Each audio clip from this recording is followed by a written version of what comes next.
Recording in progress.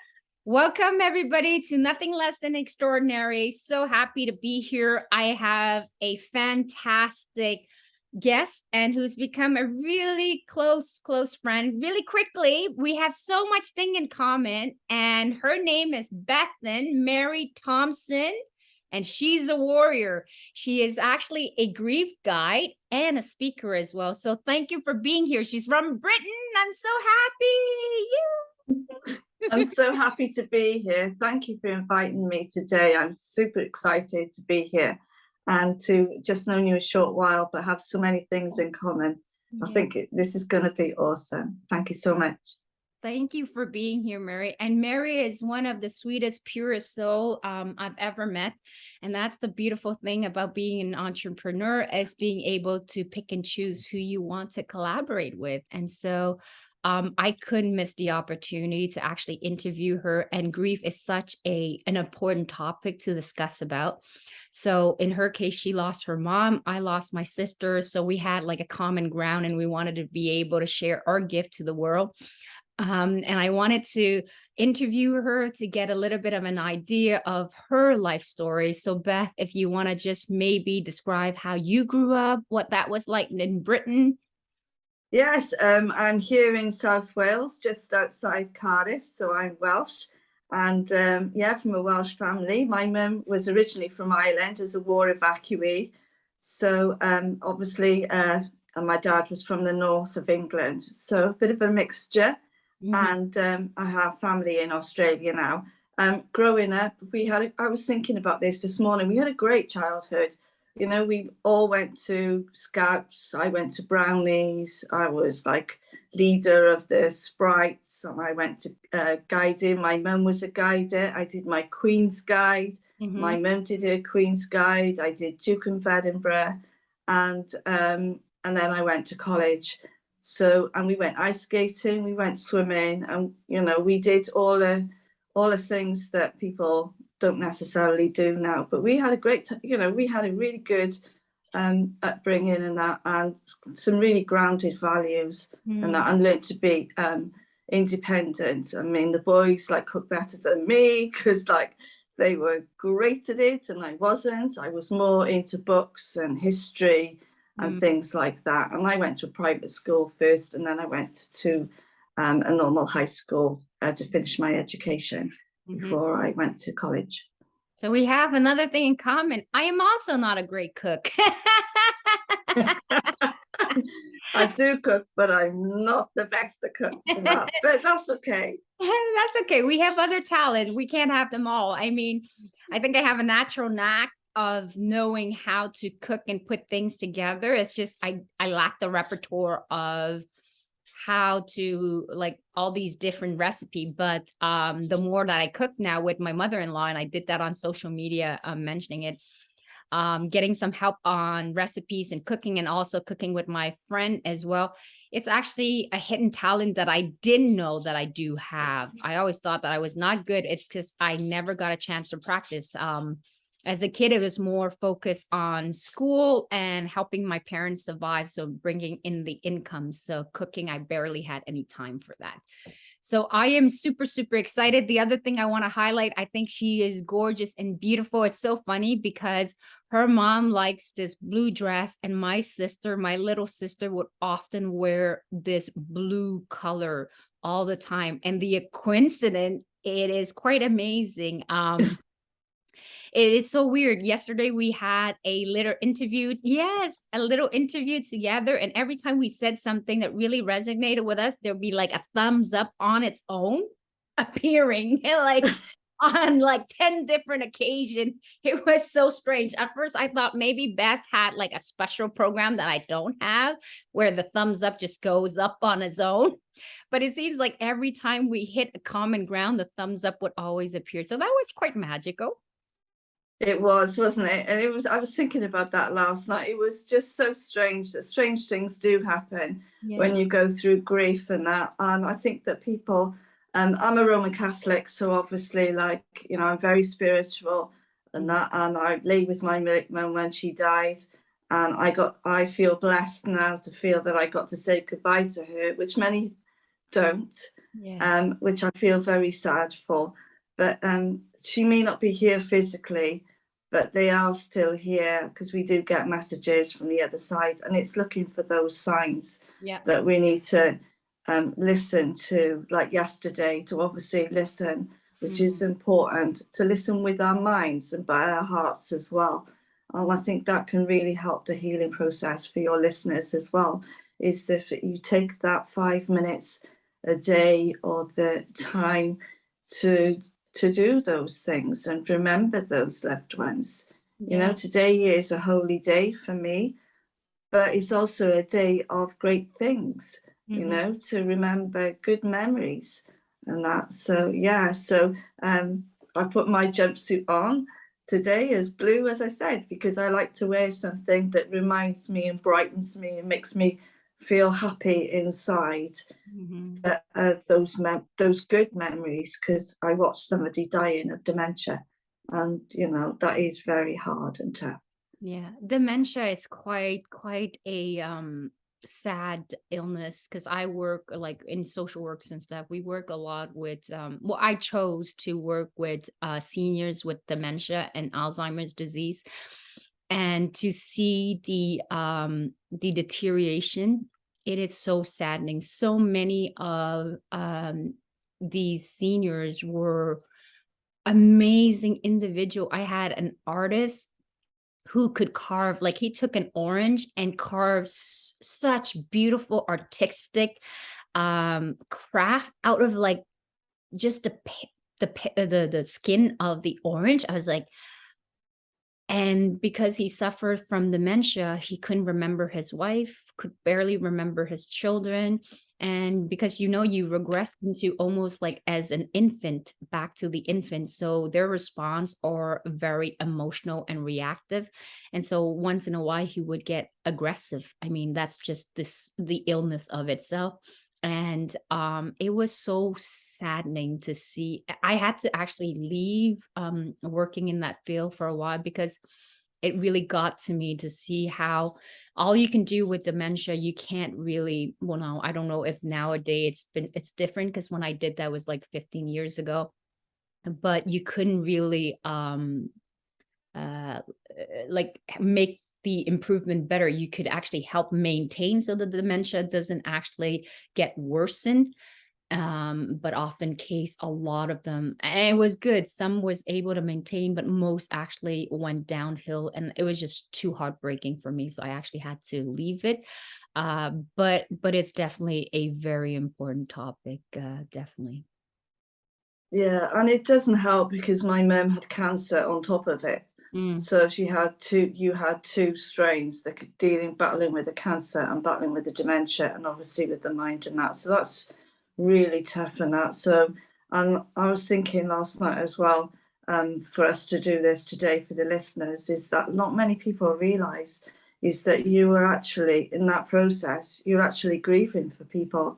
So you would be grieving for the living and that, and not recognising the sorrow, the yeah. chronic sorrow that you're going through and that. So you're going through the grief of losing your sister Mm, and that, but you've also gone through grieving for the living people mm, and that. And I don't think a lot of people recognise that until way after. mm-hmm. Yeah. And I didn't recognise that until way after Yeah. that I had started grieving a long time before my mum was actually going through that, through Yeah, the yeah, we don't stages. realize it, yeah. And it's important to mention that. The other thing that we had discussed about as well, you gave me some really good tip. I never thought of it, that, because I'm thinking of my parents, they gone through the war, a lot of stress, a lot of high level of stress. And I can see the changes, the impact that eventually at a certain age, because my father would look very young, because, Asian, they look kind of young even for their, as they grow older. And all of a sudden, all of the level of stress, the anxiety just hit him. When he hit about 50 something, the drastic change from looking young to quite old very fast was very puzzling for me. So that level of sustainability of all the stress and the hardship really does take a toll on the body at a certain point. And you mentioned to me that it's so important before the passing of, your loved ones and stuff to take a recording of their voices, videos, or any kind of souvenir. And it's so true because I remember that when my sister passed away, she had sent me like a video of filming of her new office, how she decorated the office. And just hearing her voice or seeing her in that video brought so much comfort. Like I felt closer to her. And some of those video, for whatever reason, I don't know, there's like a limited time, they kind of disappear. I couldn't find them anymore. I would kept like I'm the type of person who's very sentimental. I keep a lot of things. I know it's not a You good and I have the similar things because I actually made videos even when we went to see, in the funeral place, and I made videos. And then I was sat here and it was on the table and they need charging and they started disappearing. And I was like going, no, where they've gone. But obviously it was a sign that it was time for me to stop looking at them. And they'll come back again in some other form, maybe one day, and they did, and that on my other computer. But those things are important. And like we talked about yesterday, one of the rituals that I do now, which we spoke about yesterday, for your listeners, is that what they can do, well, one of the things that I do now is that I've dried my hydrangeas from our garden, and come like special days, sometimes it's anniversaries or sometimes it is on a Sunday where you can take that time. And I actually go in my special place in the garden, which I've made to have, and especially when COVID came, which was more important. And I say prayers and I play music. I listen to music because that's so important for us. And I sit and talk to my mum. I've made videos and that. And those are things that people can really touch into. And buy that special plant, like you bought your magnolia, and I had forget-me-nots this year. So today I can actually, it's beautiful sunny day here, even though it's autumn, but It is beautiful. finish planting those, and I can watch them grow, and that will give me immense pleasure because we spent so much time outside. So you can create that inner peace within your home or with outside the home as the weather changes. But you can actually, even into the depths of winter, still be outside with your body warmers and your trainers and wrapped up warm, and still take that cup of tea, cup of coffee, or even your glass of wine, whichever you fancy. Because you know what? Yeah. I have a top patio, and I go out there, and if I've got time in the week or even the weekend, I'll take my coffee like I've got now, and I actually have a chocolate eclair and sit up there and just chill for those, rest for those and reflect for that time. And that's hugely important to get that connection, and that as you go through the process of grief. And I think that's important for the listeners to hear. I think it's really beautiful that it's like a reminder, we kind of somewhat know, but we are not conscious. So this is a beautiful reminder for them, Beth, for you to mention that to them. And it's so true. It's so important. I mean, whether you're grieving, especially when you're grieving, but even for yourself to kind of center yourself, to sit and do the things that you really enjoy and just not have any kind of obligation or a checklist of things to do, and just be in the present moment and just soaking it all in, just like you with your cup of tea and just sitting outside, playing in your garden, and just enjoying the whole process, because that's the beauty of life, right? And I'm so happy to be talking about this topic of what we can do to kind of help us in the process of grieving, some of the rituals, some of the things that we do that helps us feel connected to our loved one. I really do believe that they're always here with us. And like you mentioned, you talk to your mom. I do talk to my sister as well.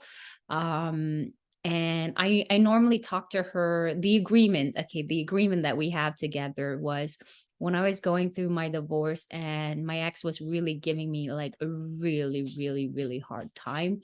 He wanted to take the children's custody away from me 100%. By giving me this false belief that, hey, I'll take care of the kids. You want to grow your business so that way you can just focus on your business. And to me, that was inconceivable. Like, I've just lost my sister, and you're trying to take away the only thing that keeps me alive, like the only thing that prevents me from wanting to exist on this earth. I mean, because the loss of my sister was so huge. We're like twin sister. And although she's 7 years younger than She's I part am. of she was a big part of your life. Like my mum was a big part of my life because I was a carer for her. Yeah. I had a life before, Mhm. and then caring, and then it's 24. It was 24/7. So Yeah. for me, suddenly one minute I was like, there was two people. We did everything together. We watched fashion, and for the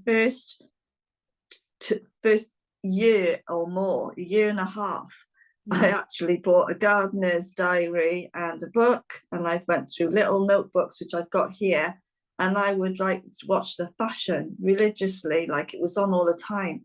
And I bought little bits and pieces, and then the garden thing, because I couldn't ask her. I wanted to ask her those things, and she wasn't here. So I was like, well, in that case, then I'm gonna just like learn what she taught me, Yeah. and also just expand in that. And that gave me great pleasure, because every time I look out in my garden now, and my roses are growing, and things, I've done so much, So, and that's a huge part of your grieving process as well, is that you can do even those little things. Now we're coming to Christmas, is buy yourself, whatever it is. If it is a gardening diary, if it is a sewing, things. My mum likes sewing, people like knitting, whatever, whatever part of the world you're in, Yes. you can choose something to learn a different language, Mhm. whatever suits you. For me, it was about watching fashion, and obviously jewelry, which we talked about earlier before the podcast, is how my mum loved her earrings. Even when she had, she was in hospital and that, at the beginning of her first cancer, she had these long earrings, and they put plasters on it because she wouldn't take them out. She wanted her earrings and that because she loved them so much. So why not? You've got to enjoy those moments and those things and that, and try and figure what's best for you. Yes. And journal it, journal those things as well that remind you of the pleasures that for your sister, the clothes. And if you, take them their time, if you're going to get rid of stuff and that, and think, well, how can I use it in a different way? Yes. Can you use it? People have teddy bears, people make blankets and that. And I have taken a very slow time. I know others who will like get rid of everything because they don't want reminders, but I didn't want to do that, because that's part, as you say, your sister was a big part of your life, and mum was a big part of my life. So I wasn't going to just like throw everything away. I wanted to take my time and then think, how can I use this? Where can it go? Or, what's the best thing? And that. And I kept stuff to wear as well, because, people go to charity shops. Well, better for me to have it and, and enjoy something that I can always put it on and think, like her earrings and that and things, and think, that I bought some lovely, beautiful earrings from our city when she was 80, and she only wore them once. She didn't get to wear them again, but now I can wear them for special occasions, and I can think, these are something that made her smile and made me smile and still make me smile. Well, I think that's how I've got through my grief, and how your listeners can perhaps get through. So it's not a case of saying, do this. It's about finding what suits you and thinking, going away and writing on a piece of paper, or going away today, when they listen to this and think, oh, I can do that, or I can go to this place and find that find that balance. Hmm. And it's beautiful because you are currently wearing her earrings and the pearl, the pinkish color that she loves and enjoy, and it suits you so well. And these are like Beth said so well, it's finding those little things that allows you to connect with your loved one and things that you guys used to enjoy together. Right now, I have this is my sister blouse. This is yeah, so this is her blouse, I mean, and I have her this as well. I'm like confusing. I'm like, so what is this called? The vest and the blouse. So these are hers. And so this morning when I was asking her, what do you want me to put on today for this podcast? Because I know that you're very connected to Beth, and you know the fact that we both lost a loved one. So I just, which is rare. I normally don't really ask her what she would want me to wear, but today, because of our connection, I said, "What would you like me to put on today?" And so this, she gave me the sign. Like she's always like white, and normally she wears the blue in the. Yeah, Mum used to like stripes. My mum used to, I've got a lot of striped tops upstairs, girl. Another connection. I came so close to wearing the same blue as you because I knew that she loves to wear that color. It's just so, it's how crazy is that, you know, we're the other side of the world, and yet that is the connection, people, that you can be anywhere around the world and meet somebody and just have that connection. So although they're not here physically, you know, they're still here. They, from what happened yesterday, they are, you know, our angels are here. The feathers come and that, and it's not to be afraid. You know, not to be afraid to cry. If you need to cry, you know, don't think it's man or woman and that, you know, it's no detriment to you. If you need to go through those emotions, it's better to go through those emotions than keep them in yourselves. And there's so much resources out there. And I just want my message to go out there to people who are listening to say, it's okay. You know, we're all going to have to go through this at some point. We look, you know, we lose others. And you'll lose someone else, and I lose someone else again along the line, but you'll be ready for it.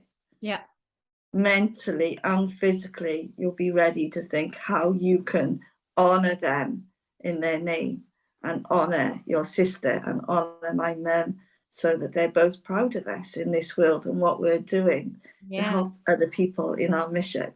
That's right. And you and I are actually driven by our huge why of honoring our me, my sister, and you, it's honoring your mom. And so the reason why I do these podcasts of highlighting people's life stories, or the reason why I do my session on Leader for True Love, of helping people find true love, unconditional love for oneself, and then finding unconditional love and being whole with a partner that's also whole, in order to have an amazing relationship that is fulfilling, so that you feel like, because when you have a powerful partner, it cascades on every aspect of your life. I truly believe that you can be one person and do amazing thing when you have the power of combination. If you're lucky to find it, because finding love, it's a challenge, but finding that right partner and knowing how to maintain and nurture it and keep it alive as both individual evolve, it can really do some really drastic things. So you know, Beth, I get that totally, because yeah, my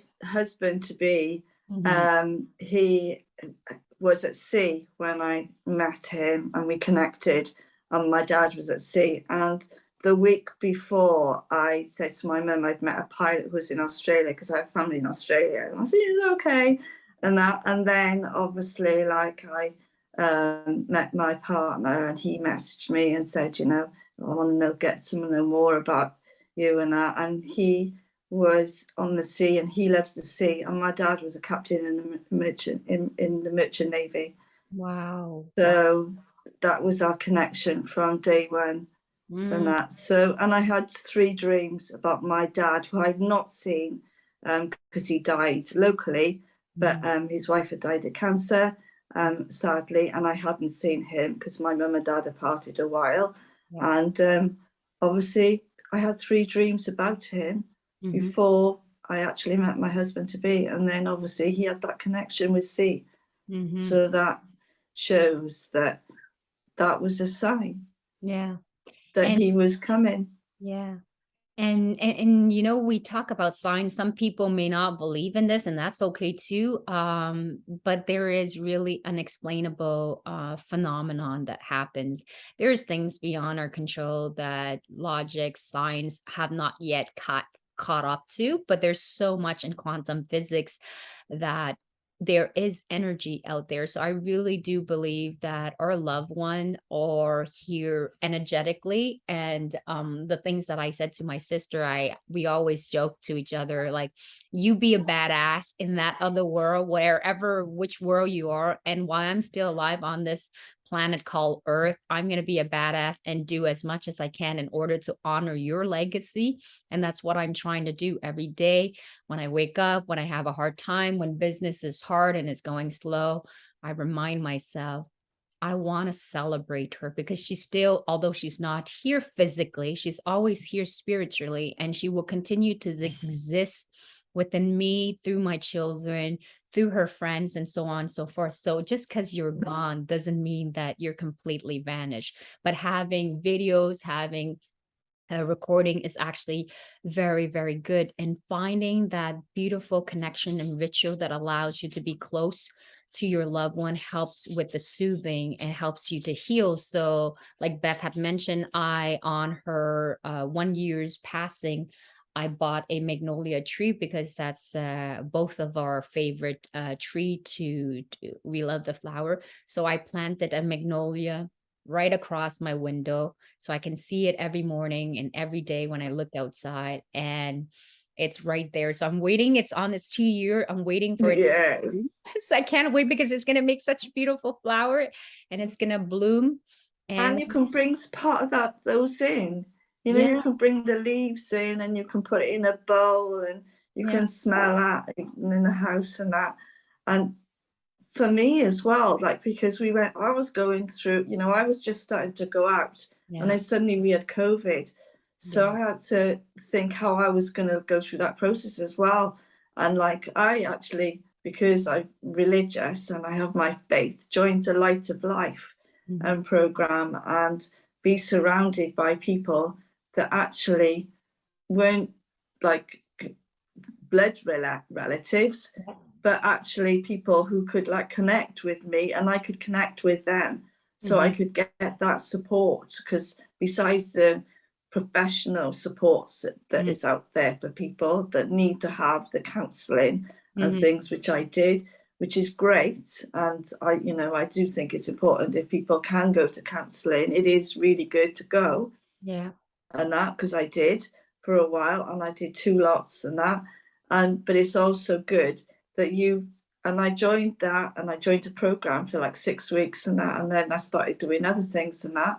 And Mhm. it really helped, because in those dark days, Mhm. in the beginning, you just feel lost. You Yes. do feel lost because there's Yeah. no family here, no family at that time. We were going through COVID, we were locked in a house. Yeah. And to going through COVID is like, where am I going to go? Yeah. Suddenly I was going to church and suddenly I couldn't go to church. Mhm. And I was just getting to know people, because it was a long time since I'd been, and now we've got Zoom and everything else that we can connect with people Yeah. around the world and that, but also reach out to people at those times. And I think that is important for people as well, to try and think about for their journeys and that if they are, whichever religion you are, to use that to help your grieving process. Absolutely. When I was actually going through the grieving process, I was going to actually enroll myself. I did some counseling for sure, and I was already in the field, so I knew a lot, but I also knew that I was vulnerable, too fresh too close. I couldn't solve it on my own. So I needed that extra help just to get over a bump. And so I got counseling through a trusted friend that I know that she was really good. Like that's the one person, if she always says the right thing, like, and so I got some counseling. And I also figure I'm like, I'm really grieving deep. Like the first couple months was really hard, and I call up some bereavement support group to just go to these things. At first, I was like, "Oh God, oh my God, I'm gonna have to go through a group like support group and talk about my problem." And then other people who's bad. Oh God, I don't know if I want to do this, and I don't want to admit. Also, it was really hard actually, because I'm very pro counseling and all that stuff, and going to get help, but something about the grieving process, I was ashamed or terrified to admit Mm. that I was grieving. Like I couldn't do Yes. it on my own. And there was this dark cloud of shame. But I knew internally. And when I talked to my sister, she's like, You need some help, and it's only temporary, and there's nothing to be ashamed of. Just call." So I called two places for the bereavement, but for whatever reason, I never got a call back. It's- I never got a call back, and I got too busy in the divorce and whatever with the children. So, and when it comes to each person's are different. So you got to go with your own strength and your own limitation and knowing yourself very well. So me, when there's a loss, I become overproductive. I become super efficient. I don't deal with my emotion. So I leave it down, and then I take care of everybody else, because I'm also the eldest in my family. So as being programmed as a young kid and in the Asian culture, I've always subsided all my need, and I would take care of whoever. And then I would take care of my children. I got to get all of that down. And then I'm like holding down my breath. And then when that's down, then I can breathe. But I also know my own strength as well. So realizing that I am so productive and so efficient when it comes to surviving mode. Um, but when I go through those process, I also allow in betweens, breather and breaks. So there are times when in the evening I would just go for a drive and put on music that reminds me of her and just let the tears out, you know. And Yeah, I did that. I was driving through a village when I was driving, yeah, and an angel song came on, and it was just like so like apt at that time because it was just towards Christmas, and it was like all the lights and that, and it was getting dark, and it was like whoa, and those things just happen, people, and yeah, they do come through and that. So, and mhm, you just got to take those and yeah, absorb it. yeah. And also, like, I wanted to say that when, do whatever, like, we're giving you a few example of some rituals and things to do, but it's really unique to each person and the experience that you have with your loved one. So you just got to find one, like, hopefully ours give you some inspiration so that you can find one that really resonate with you, that are soothing. But I think, like Beth said, taking once in a while of just sitting and being calm and just being present and connecting to the spirit world, it's actually very, very good for you. The other thing that you had mentioned, Beth, is like getting doing the cleansing process, and that's a hard one for most people. So for me, without even noticing, my sister loves makeup. I am not a makeup girl. I put on a little bit of something, and I wouldn't know what else to do with the rest of the makeup. But my sister has like just it is like a huge amount of just makeup. And her skin tone is lighter than mine. So what I did was I did a mirror image of her room into my new bedroom when I move into this new house. Um, and it was comforting to me because every time I woke up in the morning, I would see her makeups. Even though they're useless to me, I couldn't use any of them. Like maybe my daughter could use them because they were a fair skin tone. And so it was comforting, but then my poor boyfriend, he's like, "Oh my God." it looks like a disaster. It's just a pile of makeup everywhere, and he likes things clean. And so he never once told me for like 2 years of us dating until eventually he said, "Is there any possibility of those makeup? Like, could we like shrink it down?" And then I didn't realize then, and then I asked for help for cleaning.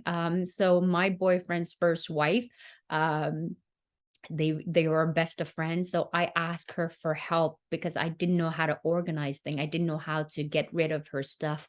um and so she helped me go through the process of each item and then boxing it nicely into like a souvenir thing, so that when I do miss her, all I have to do is just go and get those box and be reminded of them. She didn't get rid of anything, so that was good. Where if I did it with my boyfriend, I'll probably end up in the garbage, and I couldn't. I'm like, Yeah, that's what I've done. I've put some stuff in like special boxes and that, and you put those away, and then you can bring them out, and yes. you can bring them out and that. So Mhm.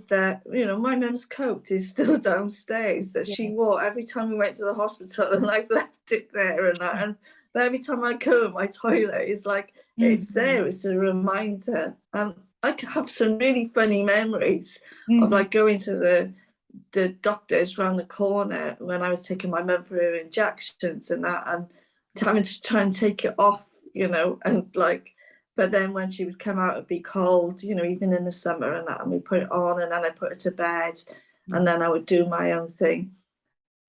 And you realize your strengths.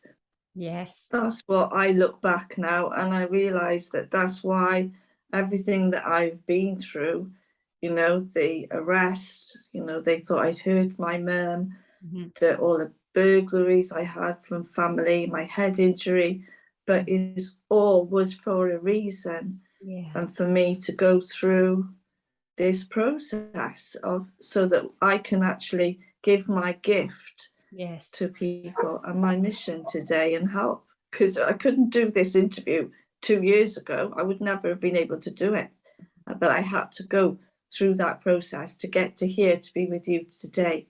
And that's what obviously listeners need to hear, is that you can get there. Hope. It's like helping others, helping other people. That Oh, is my I mission. I'm so happy that you're here, and then my dog is barking, "Shut up!"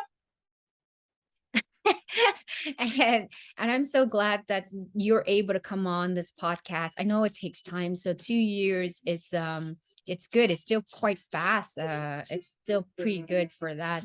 So I'm glad that you are able to bring your message on forward because It'll be, sorry to interrupt, it'll be 5 years in April that Ah, I have actually been through this process, because obviously, like, mum died in April, mhm, and a month after, I was in a room with 60 people telling them about what it was like to look after somebody with dementia for a charity here. mhm, And I've just worked with the NHS here in UK, mhm. and doing other things. And then obviously I set my own company up, which is actually 3 years old on Monday. Can you talk a little bit more Well, about your company, please? Because I think yes, I would love my company is called Night Butterfly, and I've actually kept that because Mum and I used to do selling cards and various things, because like we needed to have something to keep our time occupied. And obviously I would work in the night, so I would do the washing and the ironing and everything in the night and 24/7. And so when COVID came along, I took out a Welsh Government grant, Mhm, and I joined a leadership program through Chicago, mhm. and became a consultant, a coach, and a speaker. Okay. And obviously, I've grown now so that I'm about to um, launch my own focus group for people, and then into next year, obviously, have my own summit for people that are involved in dementia, mental health wellness, grief, trauma, and healers as well, like mindfulness healers and spiritual healers. So the group is growing. Oh, So I that's love it. going to be really exciting. Very, and obviously hopefully be involved in some books as well on my own next year. yes. So those are my goals. So many amazing upcoming project that you have, Beth. I'm so, so proud of you and so excited for you. And we're going to be doing trainings together as well on grief, you and I. So, look at how this journey brought us together. It's quite magical. I would never thought of it, like we're just talking and we had this beautiful connection. And from there, here comes the podcast and there's so summits and all of these things. I think you're going to do a lot of amazing work. And especially I want to also cover for caregiver as well, because we help a lot of patient with dementia, but the care for the caregiver, it is quite challenging. The work as a caregiver is very daunting. So I want you to speak a little bit for those caregivers that are out there, because we actually I think we had like a national caregiver day that we did when I was working for the Alzheimer's Society to kind of help give tools to caregiver how to take care of themselves as well. So if you want to speak to that experience. Yeah, definitely. From my personal experience, I can give some tips and that.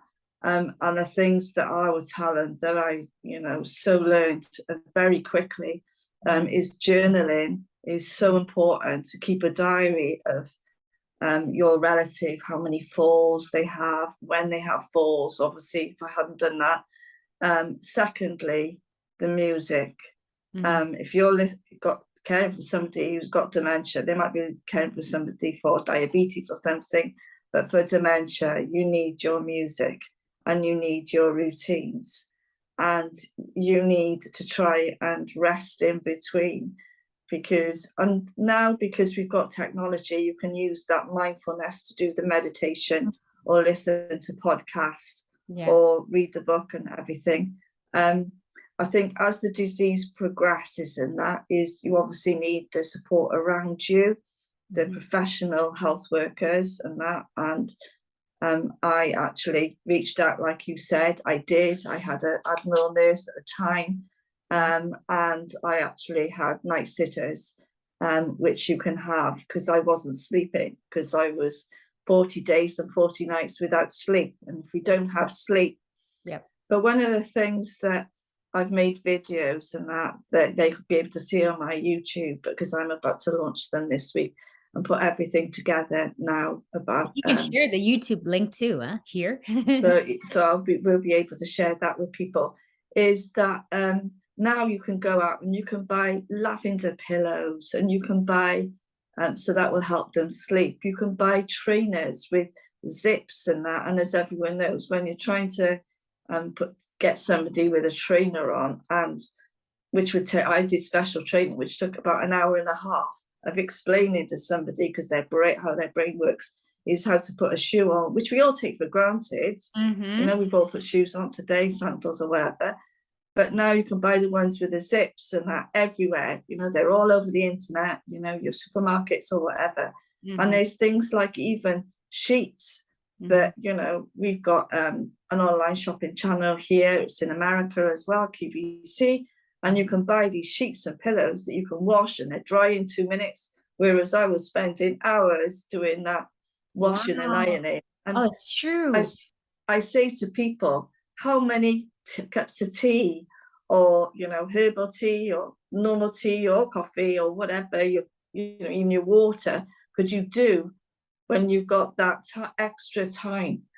Because I didn't have that extra time, but I know now, if it was now that I was caring, so for all the carers who are out there now, that is just amazing tool, just to have those trainers with a zip. It's like, I'm buying those things to keep your relative warm, because we're all concerned about energy.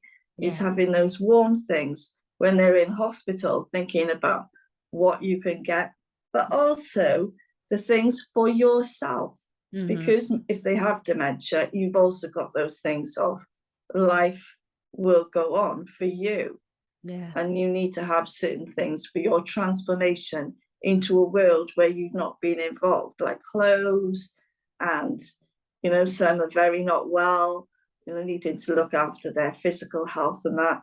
So, and they need to take that time to, to even have like, the jumpsuits and, the earrings and think about how they're going to transform to the world and how the world will see them, because they've been inside leggings maybe and not really thinking about yourself as much, which you don't at that time, because you're concentrating on caring for somebody, 24/7.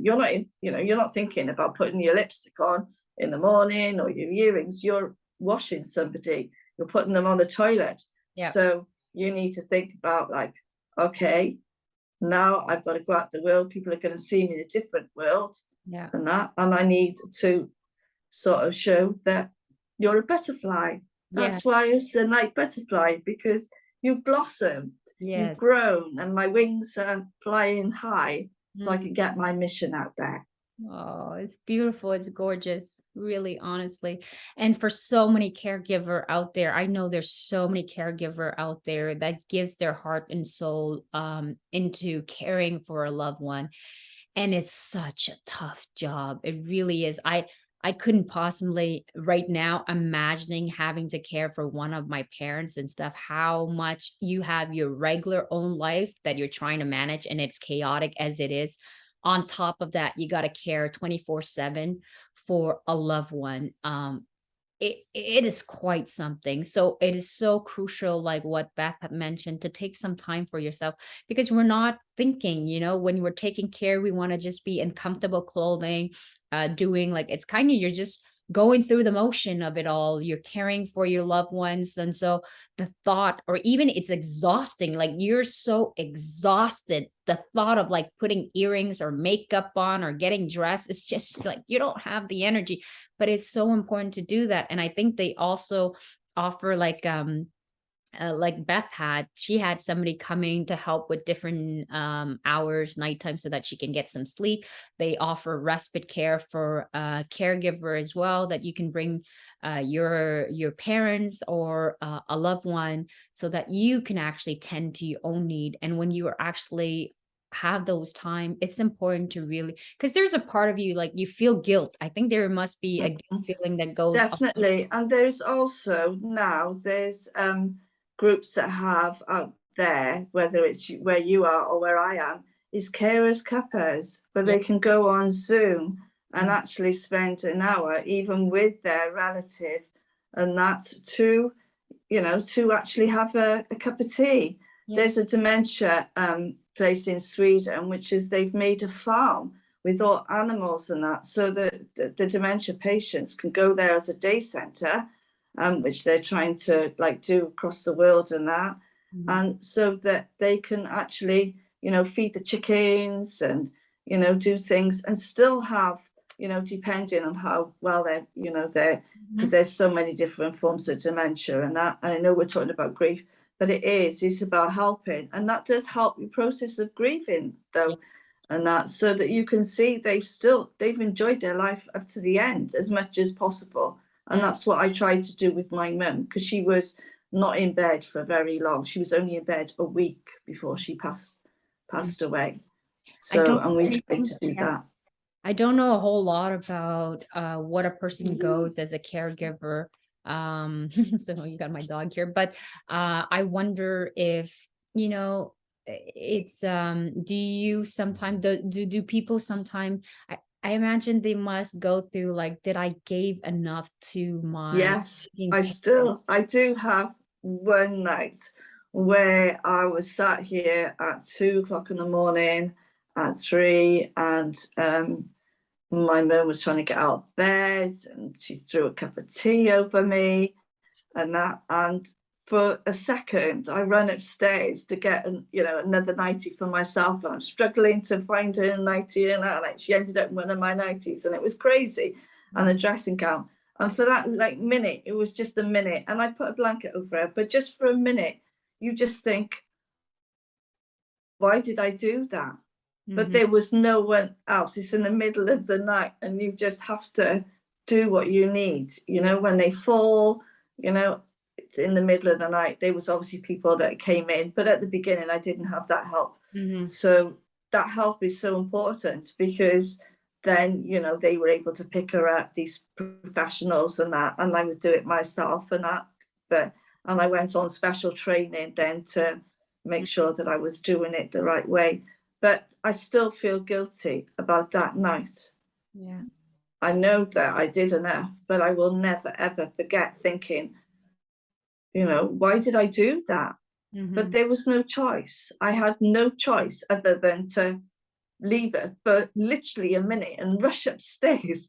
I was actually running upstairs with nothing on and like grabbing a nightie for her. And then when I dressed her, I dressed myself. I dressed her first. So I was dressing with nothing on. And everything, I wish, you know, people would think that's mad.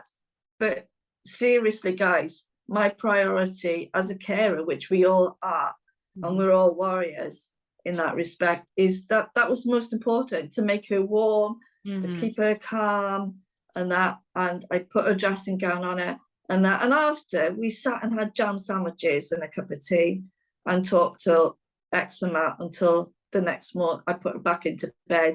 And eventually I slept beside her on the floor, and the caregivers came in the morning to help and that. And I slept on the floor that night with her.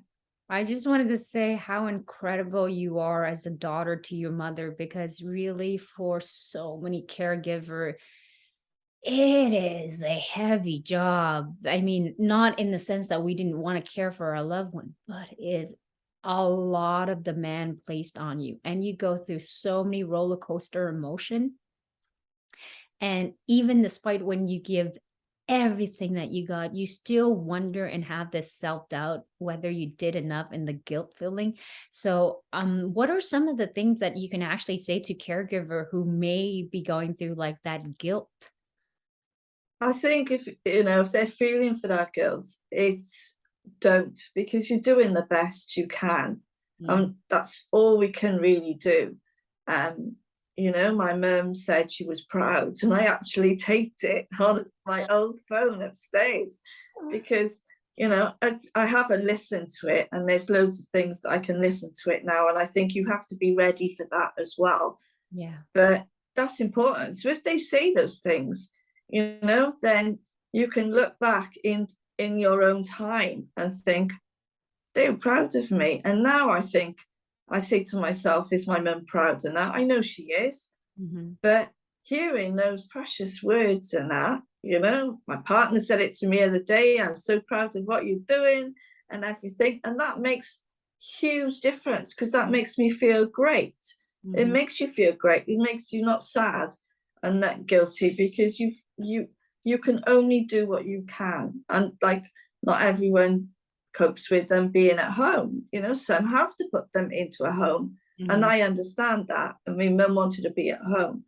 And obviously I was grieving, and maybe my grieving journey would have been different. But I think, as you say, you find that way, you know, you find the way to deal with it for you. Yeah. And that, and as a caregiver, that if they are struggling, they need to ask for help.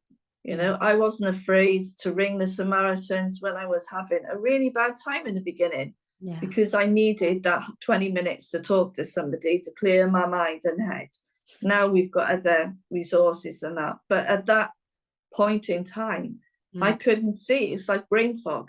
You can't see the wood for the trees, and sometimes you need that mindful coach or that extra healer to deal with that, because that's all part of your grief as well, because you're watching someone dying. You are physically watching someone dying, and you have no control of it. If they've got heart disease, you're going to be a carer, and you're going to like take them to a day centre maybe. If they're mobility, you can, you know, leave them there for half an hour. I didn't do that. I was physically looking at. So for me, that's a different experience for the caregiver, because they can take it to a day centre, leave them there, go off and do their shopping. I used to do my shopping in Tesco's for 20 minutes for a whole shop. Wow. And I've done a video on that, of making sure that, you know, I've got enough. And then they would phone me, the caregiver would phone me that was here looking after them, and say, can you come home? Mhm.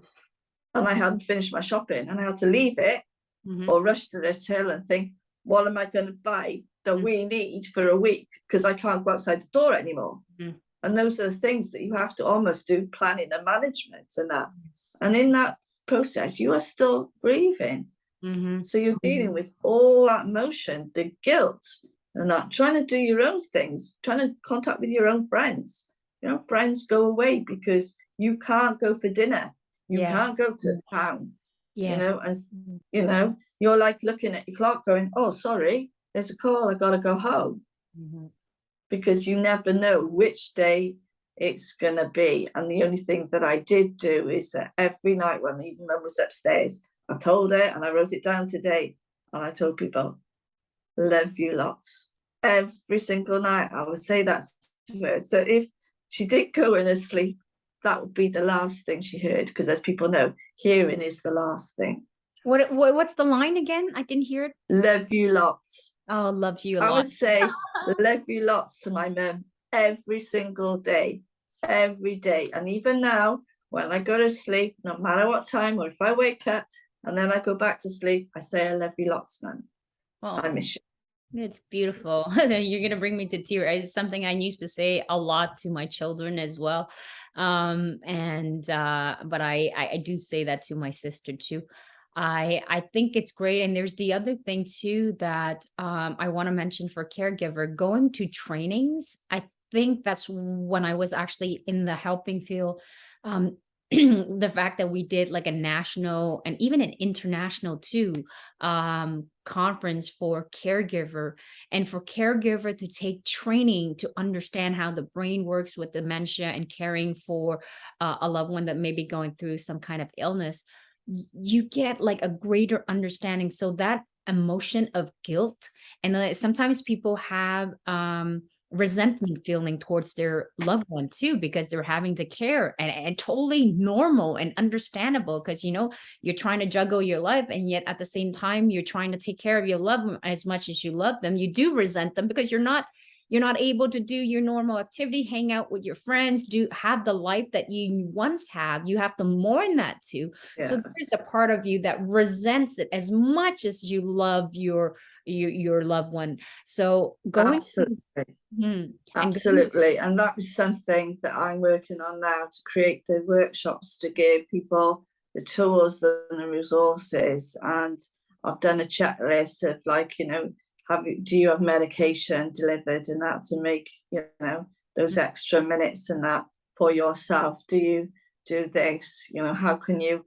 do you have these items in the house to help, aid and lifting, getting those training, whether it's from local council or wherever you are. There's obviously people, there's carers groups everywhere, so they can join, Support. and finding those contacts. And if they contact me, Mhm. then I can signpost them to wherever they are, even if they are, in America, in Canada, Iceland, Finland, whatever.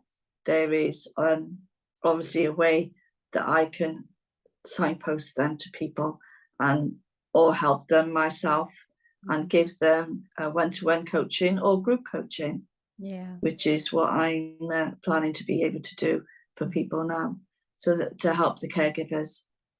Yeah, absolutely. And Beth is extremely resourceful. I mean, I had one meeting with her and she's like taking a whole lot. Okay, this would be good for you. This would be good for you starting your new business. She's done it and she's seen and picked and chose. And she's like, ah. And she is just as sweet as. You're in good hand when you're actually working with Beth. I think it's so important when you're actually going to a grieving process, or need some guidance as a caregiver, to be with somebody who's gone through it before, has the knowledge, but also just deeply care about your well-being. So um Beth, we're coming close to the hours, and I know that we can also continue talking about. I would love to explore this more, so we're probably going to do like a second episode on later on. But for today, I want you to also use this platform to also promote in terms of anything that you got going on. We mentioned about the summit that you have. If you have any kind of trainings or any session that you're offering to people that you want to share, please feel free to do so. Yes, I would like to offer, if anybody's interested, I'm on LinkedIn and my email is Bethan Thompson 55@gmail.com. I'm offering a 30-minute consultation, like an assessment to see how I can help them, whether it's grief training or if they'd be interested in my workshop that we're going to be doing, and also speakers if they'd like to come to one of my focus groups. I'm organising a focus group, and that's going to be twice a month. And then obviously maybe it'll be one on grief, maybe one on stress and depression as well, and one for caregivers, because obviously and dementia as well. So there's various opportunities for people to connect if they're having any of those problems. Obviously trauma, if I've been through that, and I can help them go through like an initial complimentary session, and then see whether they would need 3 sessions, would they need 6 sessions, or the help that they need, because each is individual. If they're a caregiver, it might be somebody who's at the beginning of a care journey and they would need a bigger package. So I have a longer and a shorter package depending on where they are in their journeys and depending on what who they're looking after, because it may be somebody who's got diabetes or something like that. Absolutely. And we're going to share all that information of Beth so that you can reach her. So it's Beth Thompson 55@gmail.com, right? Yeah, that is Bethan Thompson, Bethan Thompson with a P, 55@gmail.com. And I'm on LinkedIn, Facebook, and Twitter. Awesome. Awesome. So I want you to be able to leave with one quote that you would love to be able to share with our audience to help inspire them, to help them keep pushing through. So what is that one quote? Yes, I've actually got 2 because I thought these 2 seem so apt. So be a light for all to see, and I think that so resonated with us all, that we need to be lights to shine, and that because I write about light and darkness. And the other one, the Lord will send his angel with you and will make your mission successful. And I think that talks about, to me, that brings my angels. I ask every day for strength, and I ask my God for strength, and I also ask my mum to give me strength, and that's part of the grief as well. So every day and every morning and every night I ask for strength and wisdom, and talk to my mum, and to find the words to say today on this podcast, but also to find we're going into a new week, we're going to a new season, to give that hope to people. And that really, there were so many other quotes that I've seen that will be on my new website which is going to be up shortly, and that, but will inspire people. So they may not believe it, but I think they are important to me, and they do resonate. And if you think about it, to be a light for all to see, that is why I started the work of 5 years ago, helping others within the NHS, within the charities that I've worked for, and the people that clients that I work, the different people that I've connecting with and working with now and want to work with as well, to help people helping other people. It's amazing. And sharing my lived experiences and the tools that I know that can help them too. I am so happy you're doing this, Beth. Honestly, your message needs to be gotten across, and so grateful for you keep on pushing. We're going to keep on doing our very best to shine our light as bright as possible so that other people's light could be lit up as well. So to make this world and planet a much better place. So I thank you so very much for today's session. I love and adore you. That's it. So I'm going to wish everybody a great, fantastic day. Thank you, Beth, for being on. Thank you so much, and blessings to everybody. And I hope everyone has a wonderful day. And please reach out to me if I can help you. I would love to help you. Thank you for listening.